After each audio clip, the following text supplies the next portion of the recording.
নমস্কাৰ এই মুহূৰ্তত আহি পৰিছে আজিৰ দিনটোৰ কেইবাটাও বিগ ব্ৰেকিং নিউজ গুৰুত্বপূৰ্ণ খবৰ অৰুণোদয় হিতাধিকাৰী বেংক একাউণ্টত 1250 টকা কৰি 2 মাহৰ 2500 টকা সোমাই গ'ল ইতিমধ্যে ৰাজ্যৰ লাখ লাখ হিতাধিকাৰী বেংক একাউণ্টত সোমাই গৈছে হাজাৰ হাজাৰ টকা চৰকাৰী ঘৰৰ বাবে আবেদন কৰা আৰু জিঅ' টেগিং কৰা প্ৰতিটো পৰিয়ালৰ বেংক একাউণ্টত প্ৰথম কিস্তিত টকা অতি শীঘ্ৰেই সোমাই যাব আত্মসহায়ক গোটৰ মহিলাসকলে যদিহে যোগ দিৱসত এইসমূহ এক্সাৰচাইজ কৰিছে আৰু তেওঁলোকে ফটো প্ৰদান কৰিছে তেওঁলোকৰ গ্ৰুপত ফটো প্ৰদান কৰিছে তেন্তে তেওঁলোকৰ বেংক একাউণ্টত 25,000 টকা সোমাই যাব অসমৰ লাখ লাখ ৰেচন কাৰ্ড থকা দৰিদ্ৰ পৰিয়ালে লাভ কৰিব এইসমূহ সুবিধা অসমত এখন নতুন আঁচনি অনা হৈছে এই আঁচনিখনৰ অধীনত জব কাৰ্ড থকা প্ৰতিটো পৰিয়ালে বছৰত লাভ কৰিবলৈ সক্ষম হ'ব 35,000 টকা পৰ্যন্ত তাৰ লগতে আছে আৰু অন্যান্য কেইবাটাও বৃহৎ খবৰ অসমৰ মাননীয় মুখ্যমন্ত্ৰী হিমন্ত বিশ্ব শৰ্মা ডাঙৰীয়াই কেইবাটাও বৃহৎ ঘোষণা কৰিছে আটাইসমূহ খবৰ আপুনি জানিবৰ বাবে ভিডিঅ'টো শেষলৈকে চাই থাকক আৰু এই ধৰণৰ খবৰসমূহ সদায় ৰাতিপুৱা পাবৰ বাবে চেনেলটো ছাবস্ক্ৰাইব কৰি ৰাখক প্ৰধানমন্ত্ৰী মোদীয়ে টিপিলে ৰিমটৰ বুটাম আৰু লগে লগে দেশৰ কোটি কোটি লোকৰ একাউণ্টত সোমাই গ'ল ধন প্ৰধানমন্ত্ৰী মোদীয়ে ৰিমট টিপি একেলগে মুকলি কৰিলে হাজাৰ হাজাৰ টকা একেবাৰে হাজাৰ হাজাৰ হিতাধিকাৰী বেংক একাউণ্টত সোমাই গ'ল কোটি কোটি টকা বেংকৰ পৰা নিশ্চয় আপোনালৈ আহিছে টকা জমা হোৱাৰ মেছেজ আপোনাৰ বেংকত হয়তো এতিয়ালৈ জমা হৈ গৈছে আপুনি এতিয়াই এটিএমত গৈ চেক কৰক আপোনাৰ বেংক বেলেঞ্চ যদিহে আপোনাৰ মোবাইলত মেছেজ অহা নাই তেন্তে এটিএমলৈ গৈ চেক কৰক আৰু জমা যদি হোৱা নাই তেন্তে এই নম্বৰত ফোন কৰক জমা নহ'লে আপুনি ফোন কৰি অভিযোগ কৰিব পাৰিব কৃষকৰ বাবে মুকলি কৰা হৈছে হেল্পলাইন নম্বৰত আপুনি ফোন কৰি যোগাযোগ কৰিব পাৰিব এটা ফোনতে সমাধান হ'ব আপোনাৰ সমস্যা যদিহে আপোনাৰ বেংকত টকা সোমোৱা নাই তেন্তে আপুনি এই হেল্পলাইন নম্বৰত কল কৰক আৰু এতিয়াই এই হেল্পলাইন নম্বৰটো ছেভ কৰি ৰাখক আৰু কল কৰক এই যে স্ক্ৰীনত নম্বৰটো দেখিছে 180018015551 নম্বৰত আপুনি অভিযোগ দিব পাৰিব অথবা 1551 নম্বৰতো ফোন কৰি অভিযোগ দিব পাৰিব 24 ঘণ্টাই আপোনাৰ বাবে আগবঢ়োৱা হ'ব সেৱা আপোনাৰ যদিহে বেংকত টকা সোমোৱা নাই তেন্তে আপুনি অভিযোগ দিব পাৰিব পুৱা 6 বজাৰ পৰা নিশা 10 বজাৰ ভিতৰত আপুনি অভিযোগ দাখিল কৰিব পাৰিব আৰু খন্তেক সময়তে আপোনাৰ সমস্যা সমাধান কৰা হ'ব যদিহে আপোনাৰ বেংকত টকা সোমোৱা নাই অসমীয়া ভাষাকে ধৰি আপুনি 22টা ভাষাত সেৱা লাভ কৰিব পাৰিব অসমৰ কৃষকৰ বাবে সুকীয়াকৈ মুকলি কৰা হৈছে টোল ফ্ৰী নম্বৰ অসমৰ কৃষকসকলে অন্য এটা নম্বৰতো কল কৰিব পাৰিব কৃষকৰ যিকোনো সমস্যাৰ সমাধানৰ বাবে আপুনি পাব চৰকাৰী সেৱা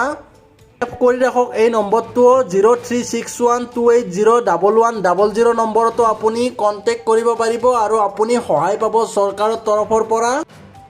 আপোনাৰ যদিহে ৰেচন কাৰ্ড নাই অথবা আপোনাৰ পৰিয়ালৰ কোনোবা সদস্যৰ নাম ৰেচন কাৰ্ডত অন্তৰ্ভুক্ত হোৱা নাই তেন্তে আপোনাৰ বাবে আহি পৰিছে ডাঙৰ খবৰ নতুন ৰেচন কাৰ্ড পাবৰ বাবে আপুনি এতিয়া এইকেইটা কাম কৰক আপোনাৰ পৰিয়ালৰ কোনো সদস্যৰ নাম যদিহে ৰেচন কাৰ্ডত অন্তৰ্ভুক্ত হোৱা নাই তেন্তে আপুনি এতিয়া এইকেইটা কাম কৰক এতিয়াই সাজু কৰক এইকেইবিধ নথিপত্ৰ আপোনাৰ ঘৰত যদিহে ৰেচন কাৰ্ড নাই তেন্তে আপুনি এতিয়াই আবেদন কৰিব পাৰিব কিদৰে কৰিব আবেদন পোনপ্ৰথমে আপুনি অসম চৰকাৰৰ ৰাজহুৱা বিতৰণ ব্যৱস্থাৰ অফিচিয়েল পৰ্টেললৈ যাব লাগিব নতুন নাম যোগ কৰিবলৈ নিৰ্ধাৰিত আবেদন পত্ৰখন বাছনি কৰক আবেদনকাৰীৰ ঘৰৰ মুৰব্বীৰ সৈতে নতুন সদস্যজনৰ সম্পৰ্ক স্পষ্টকৈ উল্লেখ কৰিব লাগিব নতুন সদস্যজনৰ আধাৰ কাৰ্ডৰ কপি থকাটো বাধ্যতামূলক সদস্যজনৰ জন্মৰ প্ৰমাণপত্ৰ বা ভোটাৰ পৰিচয় পত্ৰও প্ৰয়োজন হ'ব যদি কোনো মহিলা বিয়া হৈ ঘৰলৈ আহিছে তেন্তে তেওঁৰ আগৰ ৰেচন কাৰ্ড কৰ্তন কৰা প্ৰমাণপত্ৰও লাগিব পৰিয়ালৰ মূল ৰেচন কাৰ্ডখনৰ কপি এটা আবেদনৰ সৈতে সংলগ্ন কৰিব লাগিব আবেদন পত্ৰখনত নতুন সদস্যৰ নাম আৰু সম্পূৰ্ণ তথ্য দাখিল কৰিব লাগিব পৰিয়ালৰ মুৰব্বীৰ শেহতীয়া পাছপোৰ্ট চাইজৰ ফটো এখনো সংলগ্ন কৰিব লাগিব আবেদনৰ সৈতে সকলো নথিপত্ৰ শুদ্ধকৈ আপুনি কাৰ্যালয়ত জমা দিব লাগিব অনলাইন যোগেও আপুনি ওচৰৰ CSCৰ পৰা আবেদন কৰিব পাৰিব সংশ্লিষ্ট বিভাগীয় বিষয়াৰ দ্বাৰা আপোনাৰ আবেদন পৰীক্ষা কৰা হ'ব আৰু সকলো নথিপত্ৰ ঠিকে থাকিলে আপোনাৰ ৰেচন কাৰ্ড এপ্ৰুভ হৈ যাব আৰু তাৰ পিছতে আপুনি লাভ কৰিব ৰেচন কাৰ্ড আৰু আপোনাৰ সদস্যৰ নামৰ বাবে যদি আপুনি আবেদন কৰে তেন্তে সদস্যজনৰ নামো অন্তৰ্ভুক্ত হৈ যাব ৰেচন কাৰ্ডত ঠিক একেই প্ৰক্ৰিয়াৰে আপুনি নতুন সদস্যৰ নামো অন্তৰ্ভুক্ত কৰিব পাৰিব অন্যান্য কেইবাটাও গুৰুত্বপূৰ্ণ খবৰ গুৱাহাটীৰ লগতে ৰাজ্যজুৰি প্ৰবল বৃষ্টিপাতৰ আগজাননী ৰাইজক সজাগ হৈ থাকিবলৈ আহ্বান জনাইছে ভাৰতীয় বতৰ বিজ্ঞান বিভাগৰ তৰফৰ পৰা আগন্তুক 2-3 দিনত ৰাজ্যত ধুমুহাৰ সৈতে প্ৰবল বৰষুণৰ সম্ভাৱনা বিশেষকৈ ৰাজ্যৰ পশ্চিম প্ৰান্তত বিজুলী ঢেৰেকানিৰ সৈতে নেৰানেপেৰা বৰষুণৰ আগজাননী। পৰৱৰ্তী গুৰুত্বপূৰ্ণ খবৰ, অৰুণোদয় আঁচনিত যিসকলে লাভ কৰি আছিলে তেওঁলোকৰ আধাৰ লিংক কৰিব দিছে বেংকৰ সৈতে, আৰু এইটো তেজপুৰ জিলা আয়ুক্তৰ কাৰ্যালয়ৰ পৰা মানে এখন নটিফিকেশ্যন উলিয়াইছে, পাব্লিক নটিচ ওলাইছে, আৰু আধাৰ লিংক কৰিব দিছে 30 জুনৰ আগতে। অন্য এটা গুৰুত্বপূৰ্ণ খবৰ, অসমত এতিয়া অধিক পৰ্যটক আহিব পাৰিব, কাৰণ ইউৰোপীয়ন ইউনিয়নে যি আমাৰ ওপৰত নিষেধাজ্ঞা আছিলে, ভ্ৰমণত নিষেধাজ্ঞা আছিলে, সেই নিষেধাজ্ঞা প্ৰত্যাহাৰ কৰিছে আৰু এতিয়া অসমক শান্তিপূৰ্ণ ৰাজ্য হিচাপে তেওঁলোকে ঘোষণা কৰিছে। জয়ন্ত মল্ল বৰুৱা ডাঙৰীয়াই কেইবাটাও গুৰুত্বপূৰ্ণ কথা উল্লেখ কৰিছে, এইকেইটা আপোনালোকে প'জ কৰি চাই ল'ব পাৰে। জয়ন্ত মল্ল বৰুৱা ডাঙৰীয়াই কেইবাটাও গুৰুত্বপূৰ্ণ ঘোষণা কৰিছে, এইকেইটা আপোনালোকে ভিডিঅ'টো ষ্টপ কৰি চাই ল'ব পাৰে। পৰৱৰ্তী এটা গুৰুত্বপূৰ্ণ খবৰ, অম্বুবাচীৰ কেইদিনত আপুনি কি কি কৰিব।